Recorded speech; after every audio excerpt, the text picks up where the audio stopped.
On March 23rd, World Athletics banned transgender women who have gone through male puberty. This comes on the heels of mounting debates surrounding the definition of a woman, especially after last year when Lia Thomas, an American transgender swimmer, won the 2022 NCAA Woman of the Year award. It sparked outrage among several sports fans, with many pointing out that Thomas has an unfair advantage since she still has male characteristics which can be seen in her physique. According to an article in The New Yorker, people who have gone through testosterone-driven puberty have on average more cardiovascular capacity, greater muscle mass, higher tendon mechanical strength, and denser bones.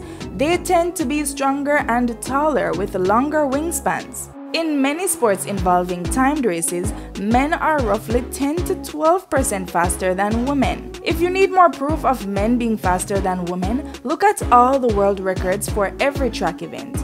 All of the men's times are faster than the women's times. Much more than the physique is the hormone testosterone that's mostly associated with men. According to Healthline, a male begins to produce testosterone as early as 7 weeks after conception. Testosterone levels rise during puberty, peak during the late teen years, and then level off. Testosterone not only affects the male reproductive system, but it aids in the development of muscle mass and bone density. It's the greater muscle mass which makes men generally physically stronger than women, and that's thanks to testosterone. In fact, testosterone and its esters are listed as banned substances on the World Anti-Doping Agency's prohibited list. This is due to the biological effects of testosterone that were previously mentioned. In other words, if an athlete takes a supplement that increases testosterone levels, it is considered as doping and is at risk of being banned from participating in sporting events for a specified period. Women produce a small amount of testosterone in their ovaries and adrenal glands, but it is minute compared to the amount that men produce. Normal testosterone levels in women range from 15 to 70 nanograms per deciliter compared to the 300 to 1,000 nanograms per deciliter in men. Can you believe that? If we were to compare the smallest number in both ranges, 15 versus 300, men produce 20 times more testosterone than women. Again, whoa.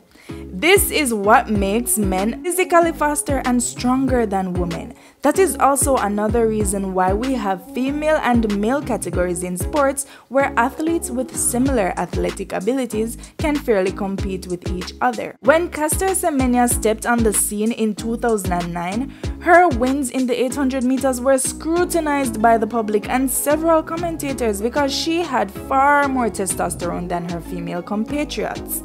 You could also see the evidence in her physical appearance. Her dominance in the 800 meters was attributed to her high testosterone levels, and for several persons, it didn't look like a level playing field for the other female athletes. You may say that hormone replacement therapy or some artificial drug to lower her testosterone levels might do the trick, but in the same article previously mentioned from The New Yorker, it stated that hormone replacement therapy may not counteract all the competitive advantages a body might gain during testosterone-driven puberty. It may not fully reduce the difference in lean body mass or in grip strength, for instance, or change the width of a pelvis. Simply put, it's not a guarantee that hormone replacement therapy will reduce the effects of testosterone on muscle mass and strength, which are key in the competitive sports. This is still an ongoing study though, and there is still more to learn about this topic. However, it is clear that any person born as a man has a physical advantage over a person who was born as a woman. No matter how politics collides with science, it would indeed be unfair for transgender women to compete with natural-born women, because they still have that competitive advantage even if they have have been through hormone replacement therapy. Now, whatever an individual chooses to identify as is solely their decision. 100%, no arguments there. The individual has the right to do whatever they please. However, this does get complicated where sports are concerned. In the case of DSD athletes like Semenya, Christine Mboma, and Beatrice Masilingi, the waters become murky because these are natural-born women with higher than average testosterone levels.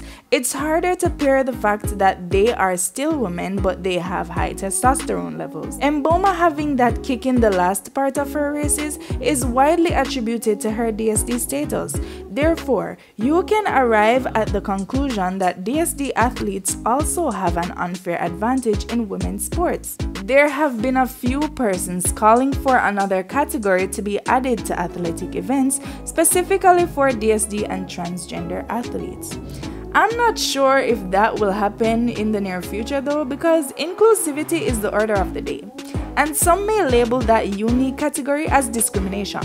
Others will of course continue their fight to have transgender women be part of women's sport. I don't think that having such a category would be a bad idea, as it would be a more level playing field for everyone involved, just like how it would be unfair for disabled individuals to compete with able-bodied individuals. Hence, we have the Paralympics. But hey, as time changes and things evolve, some key players in forming athletics rules may be labeled as heroes today but villains tomorrow, and vice versa.